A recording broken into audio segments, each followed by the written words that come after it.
Hi everyone, it's Stephanie here and welcome back. In today's video, we are going to be using the new Cross-Stitch Rectangle Die. This is part of our new April 2018 release, and I'm going to show you a few different ways that you can use it on your card designs.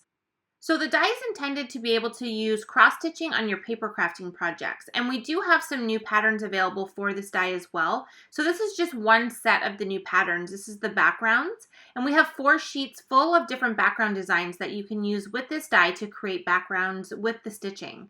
So this takes all the guesswork out of it for you. You can just download these patterns, print them out, and then use them as a guide to do your stitching. And I did want to share a couple of cards that I did create using the patterns. So this one here has the hearts, and I just changed up the color of the hearts, and then I added a simple sentiment across one row of the hearts there. And then for the square one, I did the same. I used some various colors to do the whole background, and then I just added a sentiment with a die-cut word and a sentiment banner. When I'm doing these backgrounds, I really like to keep everything else pretty simple on the card to keep the focus on the background. So that is the background patterns being used with the new dies, and like I mentioned, you'll be able to download these patterns. But in today's video, I wanted to show you a couple of other ways you can use the die with stitching and without. So the first card I want to share is this one here, and I'm sure at first glance it looks a little bit weird. It is fully stitched, but it kind of has a weird design kind of stitched into it. And the reason for that is I actually stitched the background to create a scene with my stamped images. So I want to combine the stitching with my actual stamping as well. So I had already die cut this little image here from the Rain or Shine stamp set, and as I was doing my stitching, I was kind of just placing her onto the background to figure out where I needed to put all of the various elements for my background scene. So you can see I created a little sidewalk with a puddle, I have the sky with some rain falling, and I also have a cloud with a rainbow kind of coming out of the top area. So once I had it fully stitched, it was time to assemble the card. So I didn't do any of the stitching on camera since it does take a little bit to fully stitch this background, and the video is already quite long enough, so I do apologize for that. But I really wanted to show how I kind of combined this with my stamping. So for this one here, I didn't have a pattern that I worked off of. I just kind of stitched and kept adding the image back onto the background and just kind of added this various stitched areas until I was happy with the background scene. And then I'm just going to add a piece of white cardstock to the back here. And I like to do this on all of my stitch projects before I put them together, just to give it a really nice finished look. Since you can kind of see through the holes even with the stitching in there, the white background kind of just makes it all look completely finished and really helps everything to blend together nicely. Now for the stamped image, I decided I didn't want the white border around her. I wanted just to have the actual stamp lines. So I'm just taking my scissors and I'm going to quickly cut around this image. It's a pretty basically shaped image, so it was really easy to cut out. And then I also colored it off screen as well. So I just used some Copic markers, did a bit of basic coloring, and I kind of used the rainbow stitching on this pattern for my inspiration for her colors. And now I'm going to just assemble this into a card. Now when I do the stitch backgrounds, I usually prefer to leave everything else very simple on the card so that the stitching can take center stage, since we do spend a lot of time on that stitching part. But for this one, the intent of the design was to be the background and to have a focal image and a sentiment as well. So for the sentiment, I'm using the Aim for the Cloud stamp set, and this is just a 4x4 inch set that has a ton of great weather related sentiments, so it pairs really nicely with all of our products this month. So I just stamped out my sentiment onto a little banner there, and then I'm adding the fully stitched piece here now to a Summer Splash card base. And then once we have that on there, we can go ahead and add our sentiment strip as well as the girl image. And for these, I like to use score tape just because it's a really strong adhesive and it's going to help make sure that that paper stays really stuck down onto that textured stitch surface. So I added the sentiment up in the top area so it kind of overlaps that cloud. And then I'm positioning the girl into the open area there and making it look like she's standing in that puddle of water. So you can see now why I had that big white area and didn't have any rain falling, because once we added the image, we wouldn't be able to see it anyway. And then to finish this card off, I'm just using my white gel pen and adding a little bit of detail to the image. So I'm adding some polka dots to some parts of her umbrella. And then I'm going to add a little bit of highlight detail to her boots, her hair, and her little pocket on her rain jacket. And then that is going to complete this card, and it's just showing a fun way to incorporate stitching with your stamped images using this die on a card design. So let's go ahead now and move on to 2 more examples, and we're not going to do any stitching on these 2 cards at all. So for the first one, I have a panel here, and I've die cut a window from the center area of the panel, and I did add some blue ink, but once I die cut the window, I lost most of that, so you definitely don't have to do that if you don't want to. But what I did is I just die cut the rectangle peekaboo window from the center of this white panel. And I also have a banana split card base ready to go because I want to die cut the opening from that as well. So what I'm doing is I'm just positioning the panel onto the card base, and I'm just going to use a pencil and kind of trace around that window opening. I just want to ensure that I cut the window out of the same area of the card base as the front panel so that everything layers together properly when I assemble the card. So I just ran that through my die cutting machine, and now you can see I have the same window opening. And since I had already scored my card, I'm just folding it over now, increasing that score line. And now I'm going to add that front panel onto the card. But what you want to do first is you want to take your cross-stitch rectangle die and die cut it from a piece of white cardstock. So you can see I have a piece of it there on screen. So what I did is I die cut it, and then I cut it big enough to fit into the window opening, but small enough to fit in behind that panel. And I just adhered it onto the panel first before adding the panel to my card base.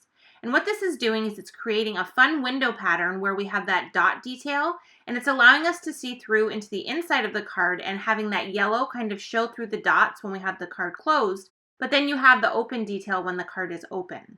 I love creating little unexpected window effects like this where there's kind of a peekaboo element onto the inside of the card, even though it's super subtle because the dots are kind of smaller.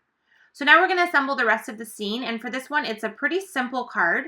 I'm using the same Rain or Shine stamp set, but this time I'm only using the sun image and 2 of the clouds.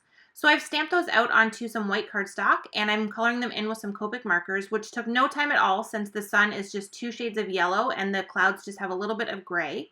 And then I used that same Aim for the Clouds stamp set again and stamped the sentiment onto a little sentiment banner. And I'm just positioning this over top of the window, and then I'm going to add the cloud and sun over top of that. So I'm just kind of creating a little scene in the sky with the 2 clouds and then the sun layered on top. I did use some foam adhesive on the left cloud, the sun, and the sentiment banner, and then for the other cloud I added that directly onto the window area. I added some clear gems just to kind of look like raindrops or just to add a little bit of dimension into the sky. And then I'm also using the Nuvo glitter pen to add some sparkle and shine to the sun. And that is going to finish our card where we use the cross-stitch rectangle die as a way to create a fun peekaboo window on our card front.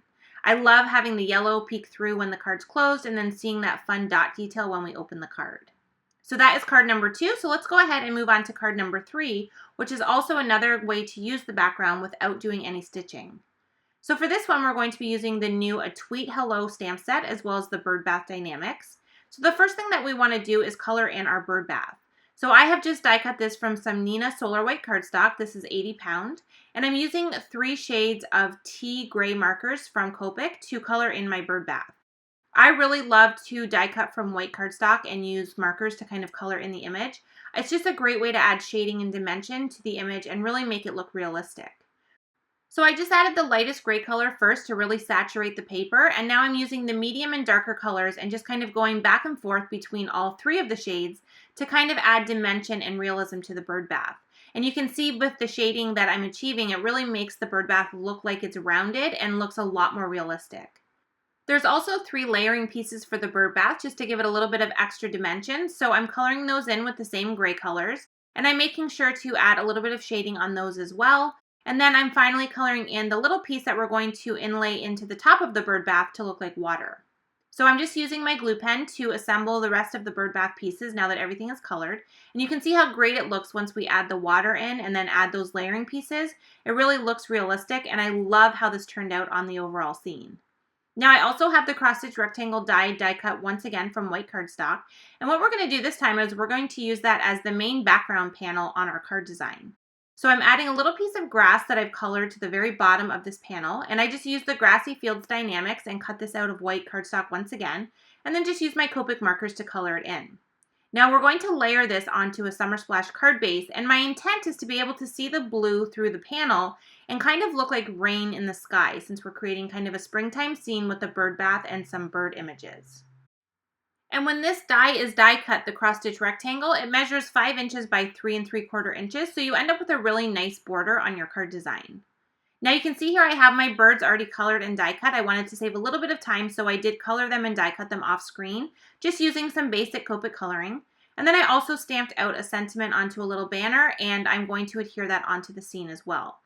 So this sentiment is from the Tweet Hello stamp set, and I just stamped that onto the banner with black ink. And I'm just using my flying bird here to figure out where I want to position this onto the panel. And then I'm just adhering it on there with some score tape and trimming off the excess. And now that I have that done, we can go ahead and layer everything onto the card base. So to add that background panel onto the base, I don't want to have any adhesive in behind the dot detail, so I'm just using some score tape and running this around the outside edge. And this is the 1/8 inch score tape, so it's going to fit nicely onto that little border area around the dot detail, and we're not going to see any of that peeking through. So I'm just going to add this to the card base, and this is when I decided that I didn't love the blue being behind the panel and being the card base. So I decided that I wanted to trim this down and actually add it to a green card base, but still have some of that blue showing as well. So I trimmed it down and left a little bit of a border around the outside edge, and now I'm going to add this panel to a sour apple card base. And I really love the final result of this. I like the contrast of having the blue and the green in the background rather than just having the blue. So now that I have the base of the card assembled, we can go ahead now and add the images to the background. So I have my Birdbath here. I'm just using some regular adhesive and adding this directly to the card. I didn't want any dimension on the Birdbath since I'm adding it underneath of the grass, and we added that directly to the panel. And then I'm doing the same with that first little bird since he is going to be tucked in behind the grass as well. I didn't want to have any dimension on him, so I'm adding him directly to the background. Now for the flying bird and the bird we're going to have sitting in the bird bath, I am using a little bit of adhesive here, but not too much. These are the thin foam squares. I love these things. I have been using them on pretty much every card I've been creating because I love that they add a little bit of dimension, but not a ton of dimension. So it's still really easy to mail the cards out because it's not adding a lot of bulk. So I added the little purple bird kind of overlapping the sentiment banner a tiny bit, and then I put the other bird directly into the water in the bird bath.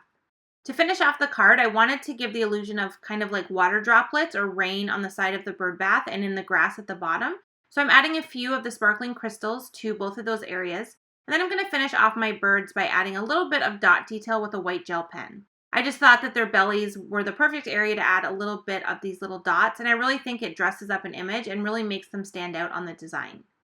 And lastly, I'm just going to take that same sparkly Nuvo pen and I'm going to add a little bit of sparkle detail to the bird's wings and their tails, and then I'm also going to add it to the water in the bird bath. Now if you want to add even more dimension and realism to the card, you can also put glossy accents over the water to give it a really nice glossy finish. So that is going to finish our third card, which uses the rectangle die as a background. So let's go ahead and take one more look at all three finished cards. We have the one where we've created the background panel and not done any stitching on the card to kind of give it the look of rain peeking through the background. We've done the one where we've created a window, which kind of lets us peek to the inside of the card, and this one also has no stitching. And then we have the third one here, which does contain stitching, but for this one we combined the stitching with our images to create a scene on our card. So I hope you enjoyed this video and got some more ideas for ways to use our new Cross-Stitch Rectangle Die-namics. It's a lot of fun to be able to combine the stitching, but if that's not for you, then you can also use the die for some other fun looks on your card designs. So thanks so much for watching. I hope you enjoyed this video, and I hope to see you in another one soon.